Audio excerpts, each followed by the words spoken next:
출애굽기 19장입니다. 출애굽기 19장 5절, 6절, 2절을 우리 한 목소리 읽겠습니다.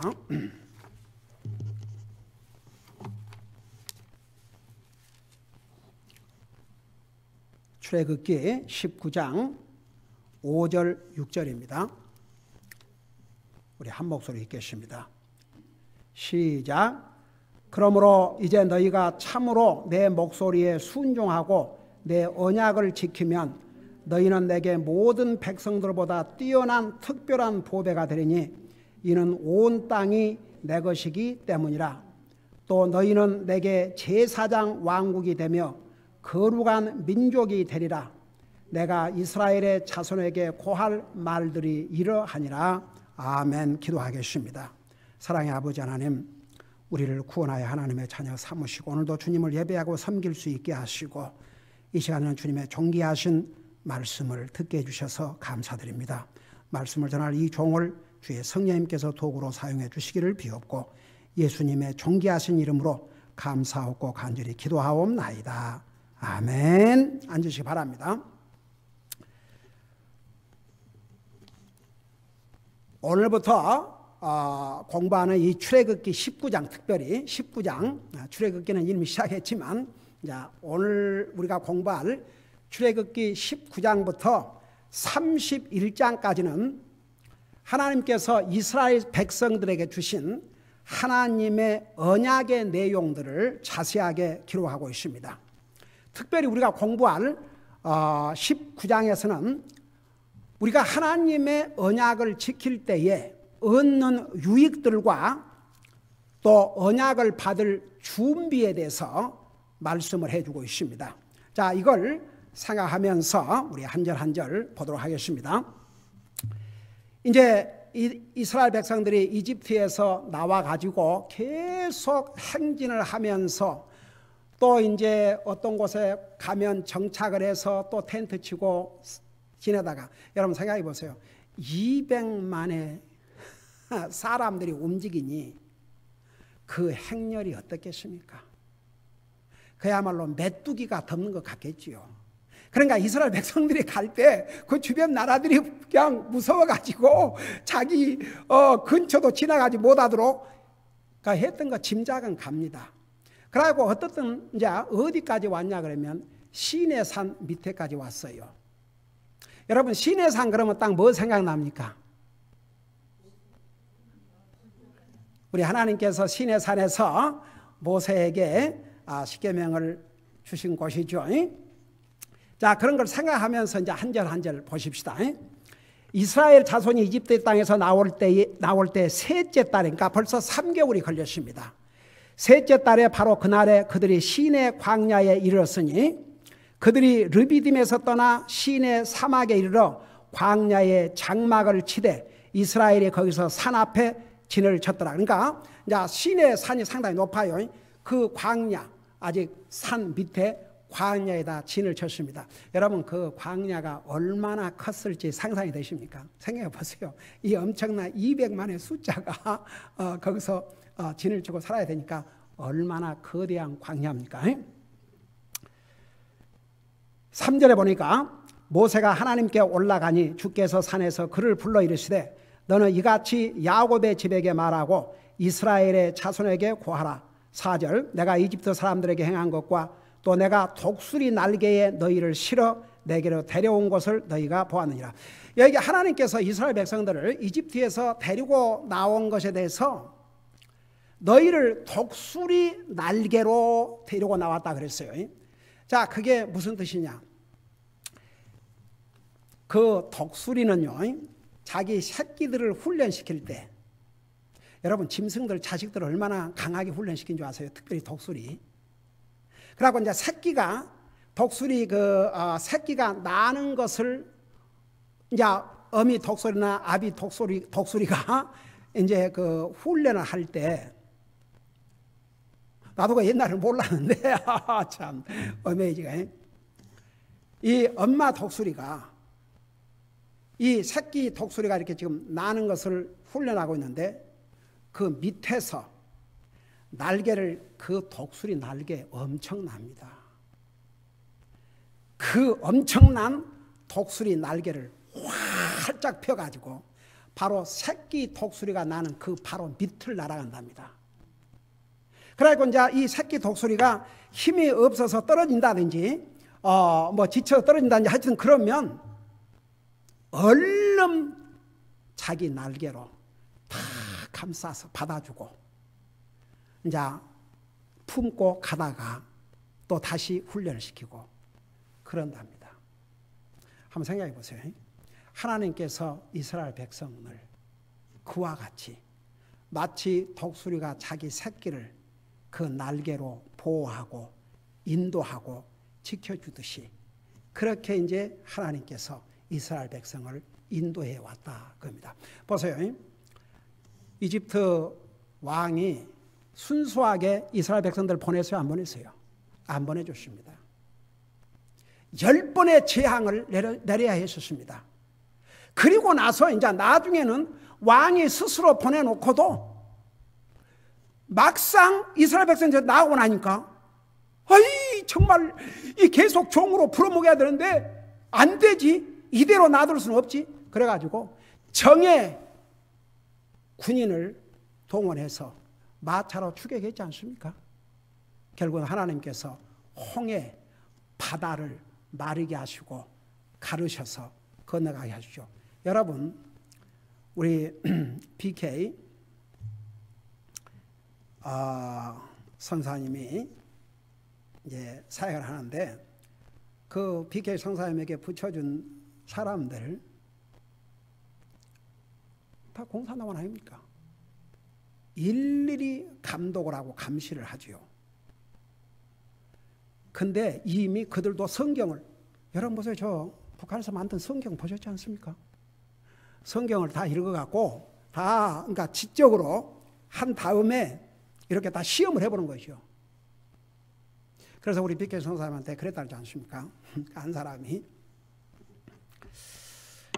그 정말 모세가 이스라엘 백성을 홍해를 이렇게 마르게 해갖고 인도한 것을 선생님은 믿습니까? 그러니까 우리 BK 선생님이 뭐라고 얘기했다고 그랬어요? 아닙니다 그랬대요. 그래서 나도 그 얘기를 나한테 해서 이거 웬일이야 그랬더니 그 답을 들어봐야 돼. 그 모세가 한 것이 아닙니다. 하나님이 하신 것입니다. 모세를 도구로 쓰신 것뿐입니다. 하나님은 능치 못할 것이 없으신 분입니다. 그래서 하나님이십니다. 그렇게 답을 하니까 그 이상 뭔 얘기를 하겠어요. 그러니까 보세요. 하나님께서 그게 사람 힘으로 가능합니까? 어떻게 홍해 바다가 나눠져서 마른 땅이 됩니까? 우리 지난번에 배웠지 않습니까? 드라이랜드, 마른 땅으로 건너갔다고 그랬습니다. 하나님께서 어떻게 보면 마치 새끼 독수리가 땅에 닿지 않도록 어미 독수리가 밑에서 다 받쳐준 것처럼 그렇게 해서 인도해 온 것이죠. 그러니까 이스라엘 백성들에게 하나님께서 모세를 통해서 내가 너희들을 그렇게 해서 인도해 왔다 여기까지. 앞으로도 너희를 그렇게 인도할 것이다. 그래서 사실 이게 이스라엘 백성들에게만 해당되는 게 아니고 오늘 예수님을 믿는 모든 하나님의 백성들에게 다 해당이 됩니다. 자 보세요. 여러분 영적인 이스라엘 백성이 누구라고 그랬어요? 아무리 육체적으로 아브라함의 후손이라 할지라도 주님 믿지 아니하면 참 이스라엘인이 아니라고 그랬습니다. 진짜 예수님을 믿는 사람이 참 이스라엘이에요. 자, 이제 그걸 생각하면서 5절을 보세요. 그러므로 그래서 이제 5절, 6절에는 만일 이스라엘 백성들이 하나님께서 주실 이 언약의 말씀을 순종하면 어떤 혜택을 받을 것인가, 어떤 복을 받을 것인가, 어떤 유익을 받을 것인가를 5절, 6절에서 말씀하고 있습니다. 5절 보니까 그러므로 이제 너희가 참으로 내 목소리에 순종하고 내 언약을 지키면 너희는 내게 모든 백성보다 뛰어난 특별한 보배가 되리니. 그러니까 보세요. 이스라엘 백성들이 하나님께서 주실 언약을 지키면 너희는 내게 특별한 보배가 된다고 그랬습니다. 여러분, 보배가 무슨 뜻이에요? 보배. 네, 아주 값지고 소중한 거. 그래서 돈이나 금이나 보석을 다 뭐라고 그래요? 트레저, 보배라고 그래요. 근데 이스라엘 백성들을 향해서 너희가 내가 앞으로 줄 이 언약을 지키면 너희는 그냥 보배가 되는 게 아니고 특별한 보배가 된다고 그랬습니다. 여러분, 하나님 앞에 특별한 보배, 얼마나 큰 복입니까? 그래서 이스라엘 백성들에게 내 말을 들어라. 내 말을 들어라. 내가 이제 너희에게 줄 언약을 너희가 듣고 지키기만 하면 너희는 내게 특별한 백성이 될 것이다. 근데 결과를 보자고요. 그 이스라엘 백성들이 나중에는 그 하나님의 언약을 지키지 않았습니다. 외면했습니다. 결국 어떻게 됐습니까? 하나님께서 약속하신 가나안 땅, 지금은요 현재 이스라엘 백성들이 사는 지역은 하나님께서 약속하신 그 가나안 땅의 일부를 살고 있습니다. 다 빼앗겼어요. 다 이방인들이 살고 있습니다. 자, 우리 주님이 다시 오시면 회복해 주시면, 그리고 1948년까지 몇천 년 동안을 나라가 없었습니다. 그래서 이스라엘 백성들이 그 대가를 톡톡하게 치루어야 됐습니다. 그러나 하나님께서 이렇게 너희가 내 언약만 지키면 나에게 특별한 보배가 된다. 근데 보세요. 자, 여기서 한번 우리를 생각해 보십시다. 우리는, 자, 우리에게 하나님의 언약은 뭐예요?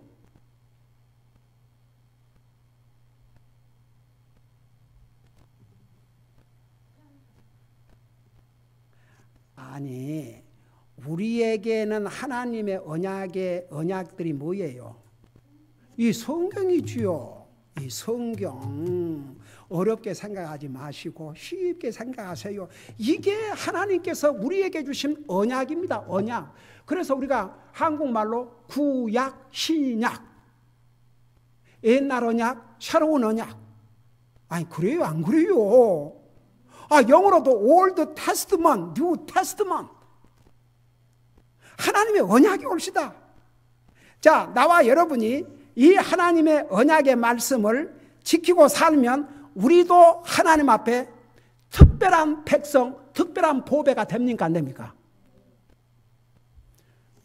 근데 특별히 우리가 특별한 보배가 된다는 게 성경에 있어요. 우리도 하나님 앞에 특별한 백성이 된다는 게 성경에 있어요. 그거 어디 있으세요? 여러분 눈으로 한번 보세요.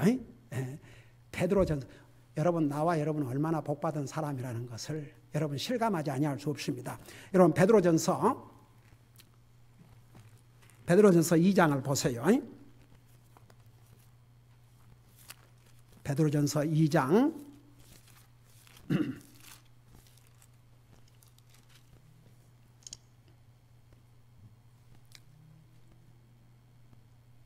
자, 9절에 보면 구원받은 하나님의 자녀들을 가리켜서 9절에 뭐라는 거 아니에요? 찾았어요. 424페이지 봅시다.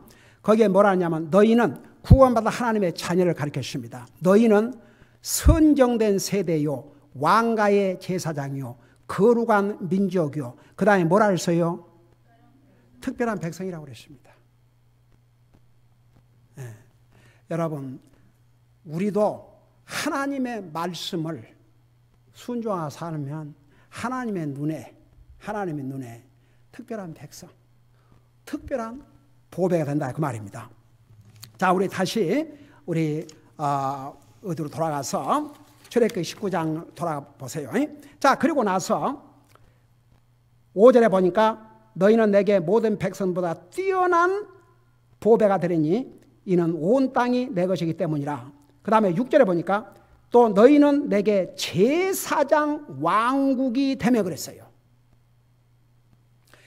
이스라엘 백성들을 향해서 너희가 내가 이제 너희들에게 줄 이 언약을 지키고 살면 너희들은 나에게 특별한 보배뿐만 아니라 거룩한 제사장 왕국이 된다고 그러십니다. 여러분, 그 제사장이 뭐 하는 사람이에요?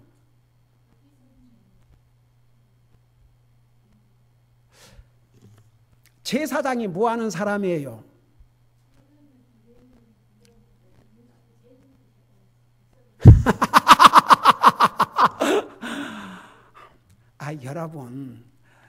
여러분 정도가 되면 지금쯤 아주 술술 나와야 됩니다.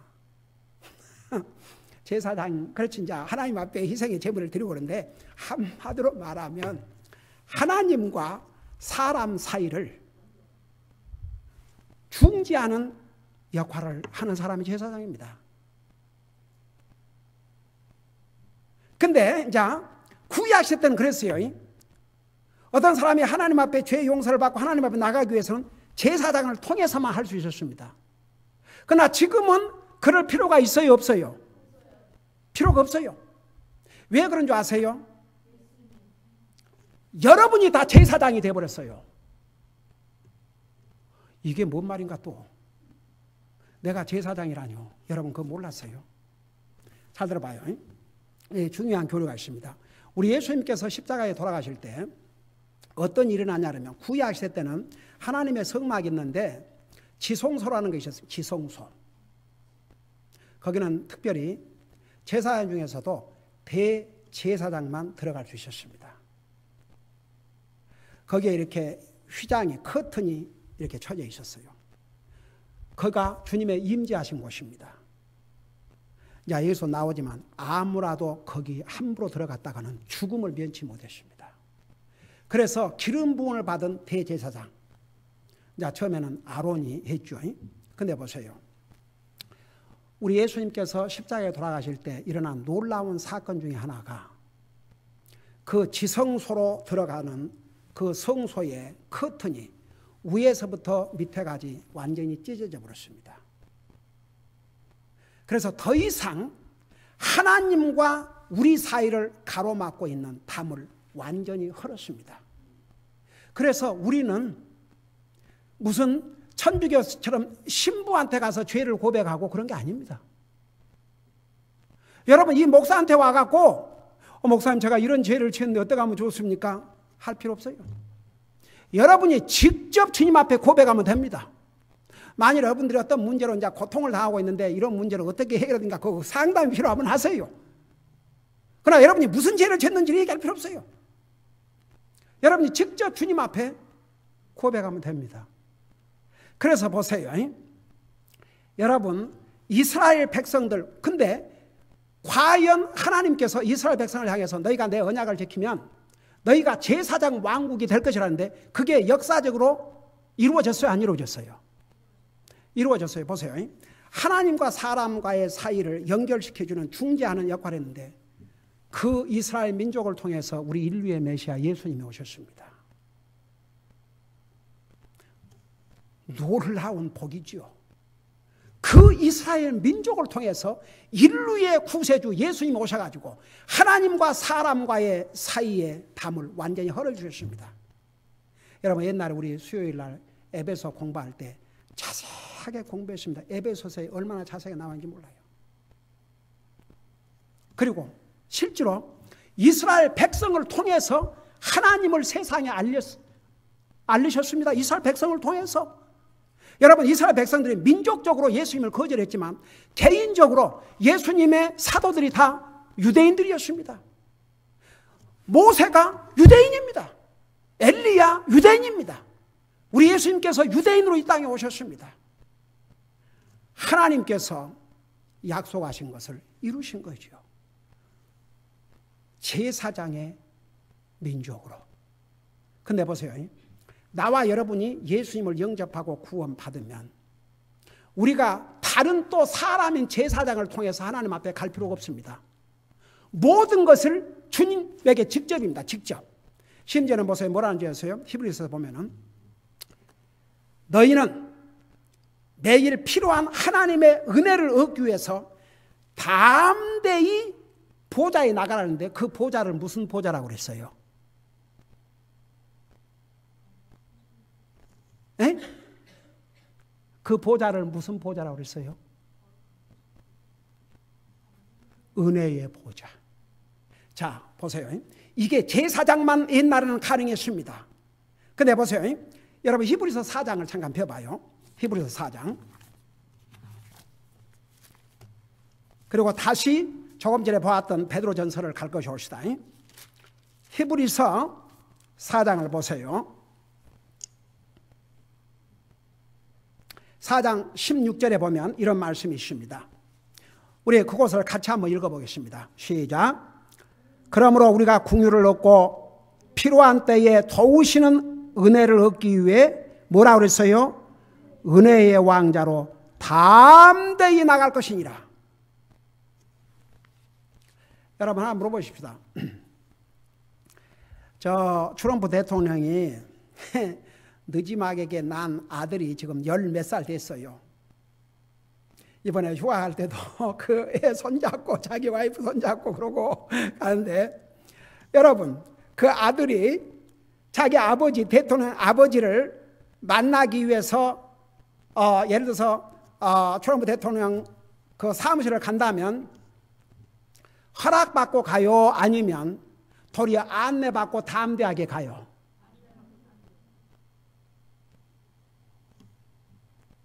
그 아들이 나 아버지 보고 싶다 그러면 그 비서들이 그냥 줄을 서가지고 그냥 안내해서 아버지한테, 그리고 아버지 제가 좀 들어가려고 하는데 뭐 그래요? 담대하게 들어가죠.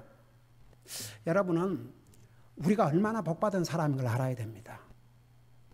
옛날에는 대제사장 밖에 들어갈 수 없습니다. 일방에 들어갔다가는 죽음을 면치 못했습니다. 나와 여러분은 예수님을 믿고 구원받은 그 순간에 우리에게는 하나님의 왕자가 심판의 왕자가 아니고 우리가 이 땅에 사는 날 동안 은혜의 왕자입니다.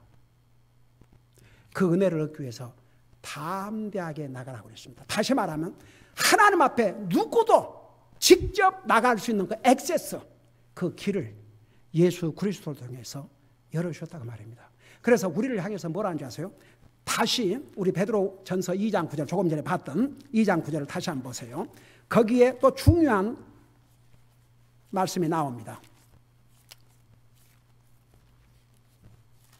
베드로전서 2장 9절 424페이지. 2장 9절에 보면, 자, 하나님의 자녀들에게 주신 말씀이에요. 그러나 너희는 선정된 세대요. 그 다음에 뭐라 했어요? 왕가의 제사장이요. 여러분 이 왕가의 제사장, 로열 프리스트후드. 여러분 옛날 왕족을 가리켜서 왕가라고 그래요. 왕가. 나와 여러분이 믿는 우리 예수님은 왕이십니다. 영원한 왕. 그 왕가의 제사장이라고 그랬습니다. 여러분 생각해 봐요. 얼마나 우리는 복된 사람인가. 여러분 그래서 이스라엘 백성들에게 미리 너희가 만일에 내가 줄 이 언약에 순종하며 너희는 나에게 특별한 보배가 되고 왕가의 백성이 되고, 그러니까 처음에는 잘했겠죠. 나중에는 다. 그래서 부모는 자녀들에게 계속 가르쳐야 됩니다. 여러분 지금 여러분 자녀들이 잘 믿는다 할지라도 우리 주님 더디 오셔갖고 그 자녀들과 그 자녀들이 어떻게 되겠습니까? 보장 없습니다. 가령 여러분과 여러분의 자녀들은 지금 잘 믿고 살아요. 근데 여러분의 자녀들이 결혼해서 자식을 낳았을 때 그 자손들이 과연 예수님을 잘 믿고 살지 아무런 보장이 없습니다. 그래서 여러분은 여러분의 자녀들에게 가르치고 또 가르치고 가르치고 또 가르치고 가르치고 또 가르치고, 또 자녀들이 결혼해서 가정을 이루면 또 그 자녀들을 가르치고 우리 해야 됩니다. 근데 이스라엘 백성들이 그거 실패했습니다. 여러분 신명기 6장에 보면 너희 자녀들에게 앉아있을 때나 누워있을 때나 걸을 때나 문설주에다가 써붙이고 이마에다가 써가지고 성구서 다 붙이고 손목에다가 하고 가르치라고 그랬어요. 그거 실패했습니다. 결국은 그 민족이, 언약의 백성인 민족이 이방 나라에서 완전히 다 나라를 잃고 노예 생활을 몇천 년을 했습니다. 여러분, 구원받은 하나님의 자녀들은요, 특별한 백성들입니다. 우리는 왕가의 제사장들입니다. 우리 신분을 알아야 됩니다. 신분에 맞는 삶을 살 필요가 있습니다. 예. 여러분, 이스라엘 백성들만 이런 특별한 복을 누린 게 아니고 우리에게, 여러분, 이 말씀, 그래서 이 말씀을 지킴으로 구원받고 하라는 게 아니지만 우리가 믿음으로 이 말씀을 순종하면 우리도 바로 이 범주에 다 속한다고 말입니다. 자, 다시 우리 출애굽기 19장 6절 그 마지막 부분에 보면은 너희는 내게 제사장 왕국이 되며 거룩한 민족이 되리라. 그러니까 세 가지를 약속했습니다. 특별한 보배, 제사장 왕국, 거룩한 민족. 자, 거룩하다는 말이 무슨 뜻이라고 그랬어요? 구별됐다, 그런 뜻입니다. 그러니까 이스라엘 민족은 세상으로부터 구별을 시켜가지고 오직 하나님을 섬기고 살게 만들었습니다. 하나님 섬기고 살아야 했습니다. 보세요. 하나님께서 구약시대 때에 모든 이방인들에게도 이스라엘 백성들에게 요구하는 똑같은 거 요구했어요, 안 했어요? 요구 안 했어요? 여러분, 우리 사도행전에 보면, 그래서 구약시대 때는 하나님께서 웬만한 것은 다 오버룩드. 근데 이스라엘 백성들만큼은 너희는 거룩한 백성이니까 나만을 믿고 섬기라고 그랬거든요. 근데 그 이스라엘 백성이 하나님을 섬기지 아니하고 우상을 섬겼거든요. 여러분, 솔직히 말해서 이스라엘 백성들이 그 외에도 얼마나 많은 잘못을 저질렀겠습니까? 근데 그런 것은 다 그래도 하나님께서 그냥 불쌍히 여기시고 용서해 주셨어요.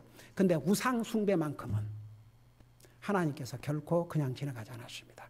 결국은 우상 숭배 때문에 이스라엘이 망했습니다. 여러분, 성경은 우리가 구원받은 순간에 우리를 거룩한 백성이라고 그랬습니다. 나와 여러분 거룩한 백성이에요. 베드로전서 우리가 방금 봤잖아요. 베드로전서 뭐라는 줄 아세요? 너는 거룩한 백성이요, 내가 거룩하니 너도 거룩하다. 우리는 구원받은 순간에 이 세상으로부터 하나님을 향해서 구별된 백성들이 됐다고 말입니다. 그러니까 보세요. 그 말은 그럼 뭐 세상 완전히 외면하고 살아라, 그런 뜻이 아닙니다. 어떻게 세상을 외면하고 삽니까? 세상에 우리가 살고 있는데. 근데 세상을 따라가지 말라고 말입니다. 세상을 사랑하지 말라고 말입니다. 그리고 우리에게 우상이 있으면 안 된다고 말입니다. 하나님보다 소중하게 있으면 안 된다고 말입니다. 그래서 우리는 예수님을 영접하고 난 다음에 거룩한 백성들이 됐습니다. 거룩한 백성들에게 요구하는 것도 하나예요. 하나님 예배하고 하나님 섬기고 살라고. 근데 아침에 그 선교사님한테서 온 편지에 그러지 않습니까? 이게 교회를 떠나면요, 주님도 떠납니다. 그 삶이 뭐가 좋겠습니까? 그래서 우리가 구원받은 하나님의 자녀들은 우리가 세상에 살지만 이거 한만은 분명하고 살자 이겁니다. 하나님을 예배하고 섬기는 삶. 요것만큼은 분명히 하고 살자 이겁니다. 자, 그리고 나서 요거 하고 마칠게요. 이제 이스라엘 백성들에게 이 하나님의 이제 곧 모세를 통해서 하나님의 언약을 받을 것이옵시다. 언약을 받는데 3일 동안을 준비를 시킨 내용이 나와요. 그게 이제 언제부터 나온 거 아니에요? 7절에서부터 저기 14절까지 이제 준비를 시켜요. 그 준비를 시키는데 세 가지를 준비를 시켰습니다. 세 가지를 준비를 시켰는데 그 내용을 보자고요. 첫째는 우리 9절을 잠깐 보십시다. 8절을. 이제 7절에서 모세가 다 하나님의 말씀을 전하니까 8절에 온 백성이 함께 응답하여 이르되, 자, 그 부분은 같이 읽으십시다. 8절 시작. 주께서 말씀하신 모든 것을 우리가 행하리다. 자, 여기 좀 보세요. 하나님께서 이스라엘 백성들에게 언약을 주시는데 첫째 준비가 뭐냐 그러면 그들의 자세를 준비시킨 것입니다. 근데 그 자세가 뭐냐? 여기 뭐인 것 같아요? 여러분이 보고 대답하세요. 자, 여러분 봤어요? 여러분 봤어요? 못 봤어요? 뭐예요? 여러분이 대답해 보세요. 여기 뭐라고 그랬어요?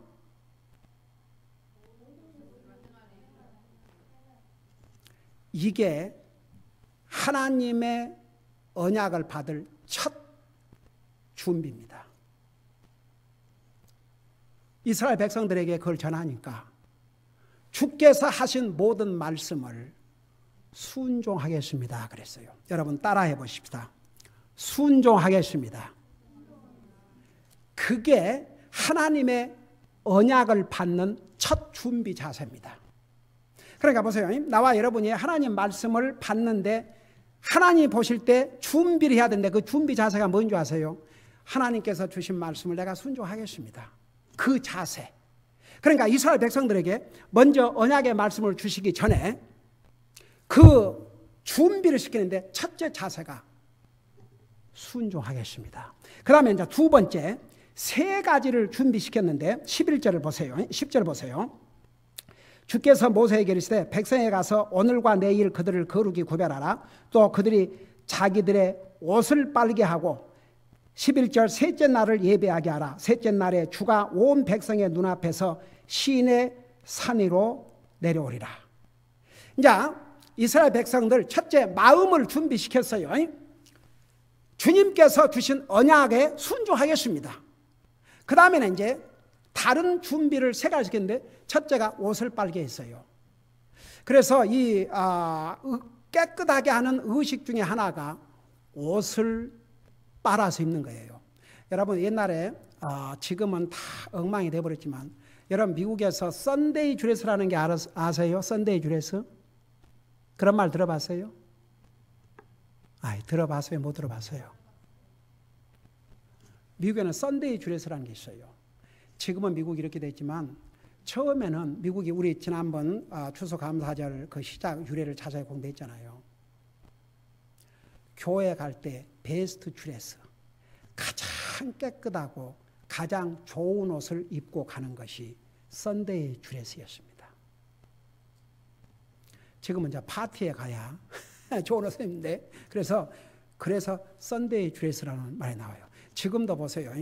그거 철두철미하게 행하는 사람들이 있는데 우리 그 형제 교회들 가면 주일날 참 그 아주 단정하게 깨끗한 옷을 입고 오고 흑인들 교회 가면요 여자가 아직도 모자 쓰고 다녀요. 걔 왜 모자를 쓰고 다닌 것 같아요? 그 고린도전서에 보면은 여자가 머리가 짧는 것은 수치스럽다 그러지 않았어요. 그래서 모자를 쓰면 그게 도리어 영광이라고. 그래서 하나님 앞에 예배하러 갈 때 가장 베스트 드레스를 입고 갔어요. 근데 이게 이제 옷을 빨으라고 하는 게 참 중요한 의미가 있는 것 같아요. 그러니까 외적으로도 깨끗하게 하라 이겁니다. 주님을 이제 만나야 되니까 주님이 3일 되는 날 셋째 날에 내려오셔요. 그 다음에 또 뭐라 그러는 거 아니? 12절 보세요. 12절에 보니까 너는 백성을 위하여 사방에 경계를 정해주고 이르기를 너희는 스스로 조심하여 산에 오르거나 산의 경계에 닿지 말지니 누구든지 산에 닿는 자는 반드시 죽임을 당할 것이니라. 그러니까 보세요. 이제 우리 주님께서 시내 산으로 내려오실 때 3일 되는 날에 내려오시는데 사람이든 짐승이든 이제 모세와 아론 외에는 가까이 그 산에 오지 마라 그랬습니다. 그러면 죽임을 당할 것이라고 그랬습니다. 그러니까 보세요. 이때만 해도 보통 사람이 하나님을 접근한다는 게 얼마나 두려운 일이었는지 한번 생각해 보세요. 사람이 됐든 짐승이 됐든 그 주님이 지금 3일째 되는 날 내려오시는데 거기 갔다가는 바로 현장에서 죽을 것이라고 그랬습니다. 그 다음에 보세요.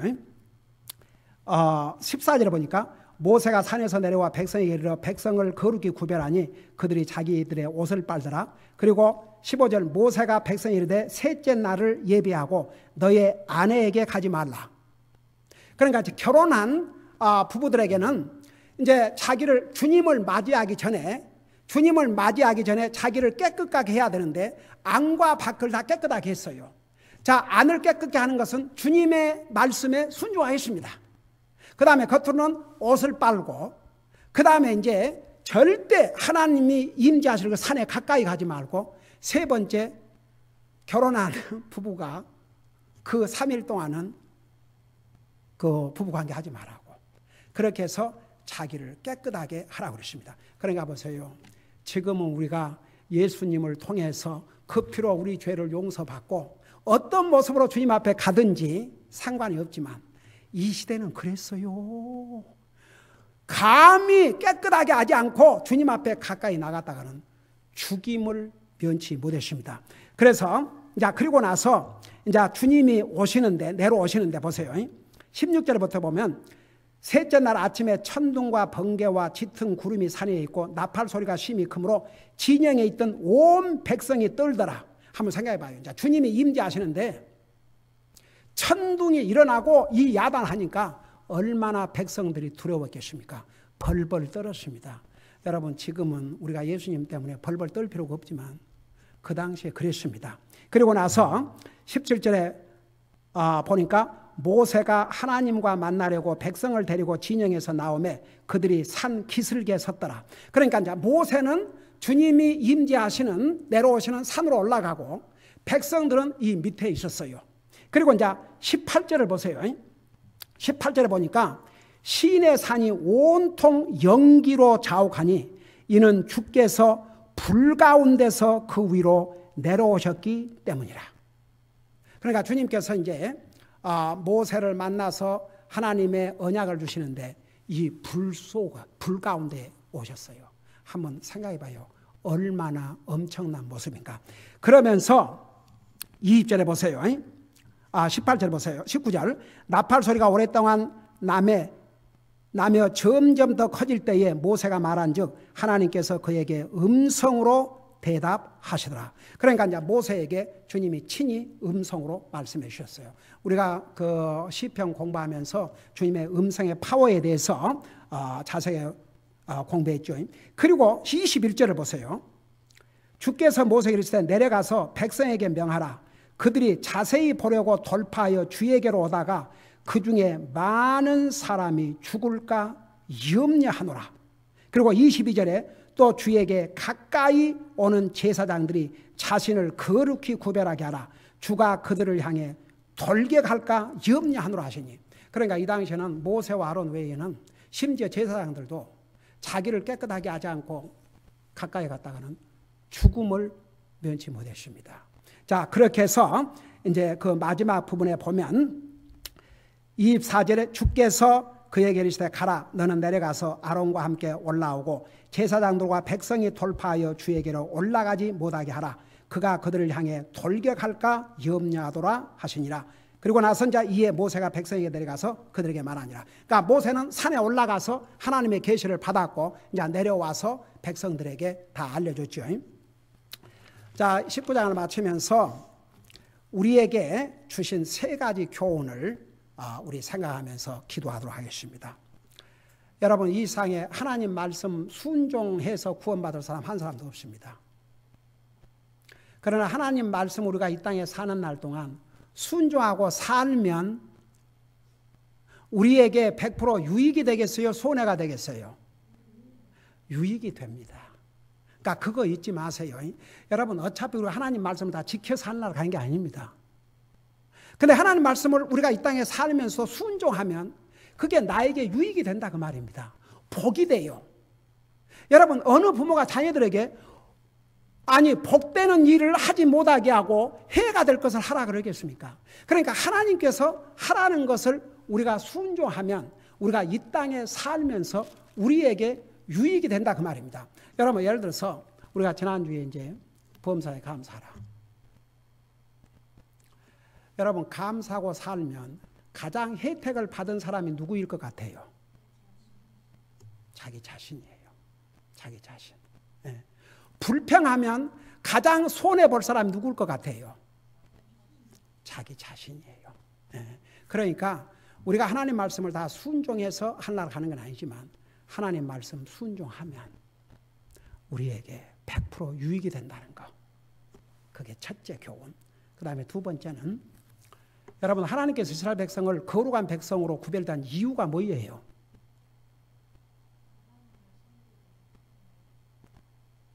그걸 지금 배우고도 하나님께서 이스라엘 백성을 구별된 백성으로 구별시킨 이유가 뭐예요? 목적이 뭐예요?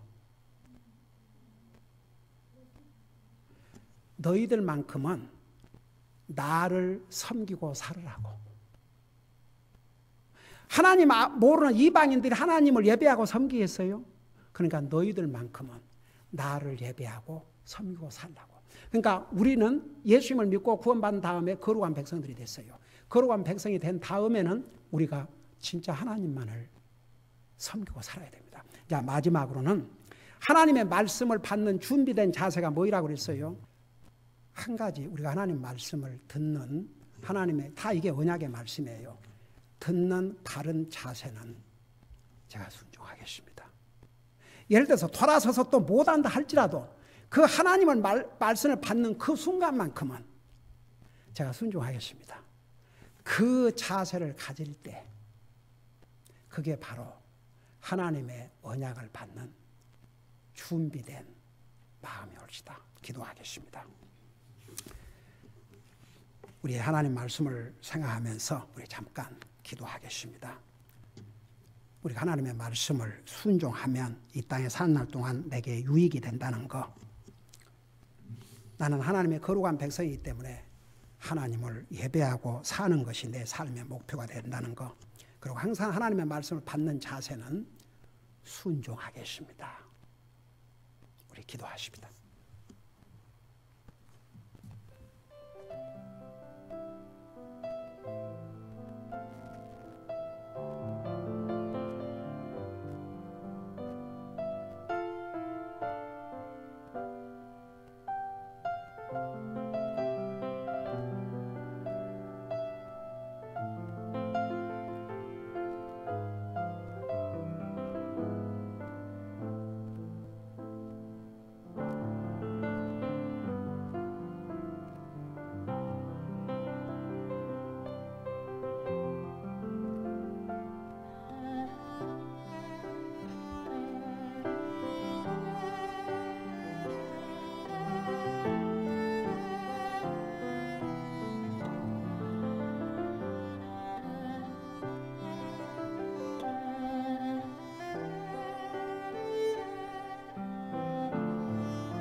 사랑의 아버지 하나님 주신 말씀 감사합니다.